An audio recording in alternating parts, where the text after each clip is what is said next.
Philadelphia Municipal Assembly has accepted legislation to prohibit ski masks in some public spaces. A measure supporters say that the supporters will increase public security in middle of high violent crimes.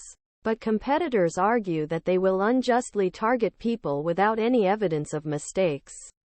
The legislation was passed on Thursday with 132 votes, and now he goes to the Democratic Mayor Jim Kenney. A spokesman said he would review the legislation and that he said, "The City Council is waiting for our work on the urgent issues in order to ensure public security measures.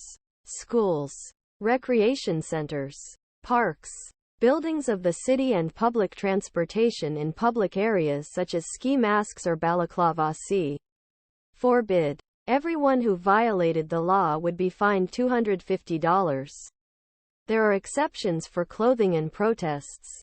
This number fell from 562 to 516 in 2022.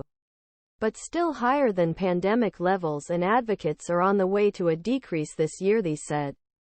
As social supports were raised during pandemic, big cities in the country experienced criminal increases.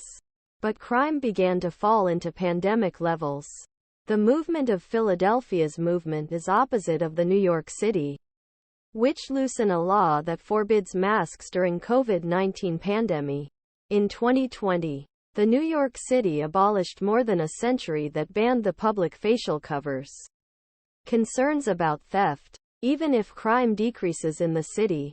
Mayor Eric Adams, a former police officer, claimed that store owners should refuse to accept everyone wearing masks unless they were dropped to be taken by store cameras.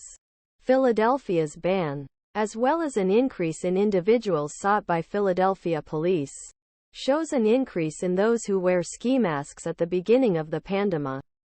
However, some progressive council members and a sharp opposition from Pennsylvania Aclu, which said there was no evidence to support that ski masks caused or encouraged.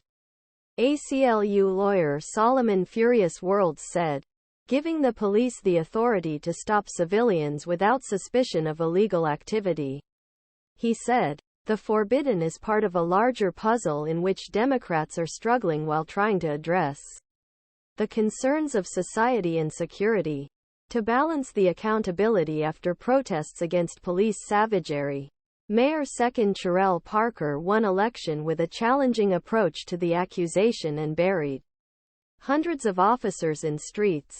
They received criticism that civil servants should use reasonable doubt to stop people. He spoke as a police commissioner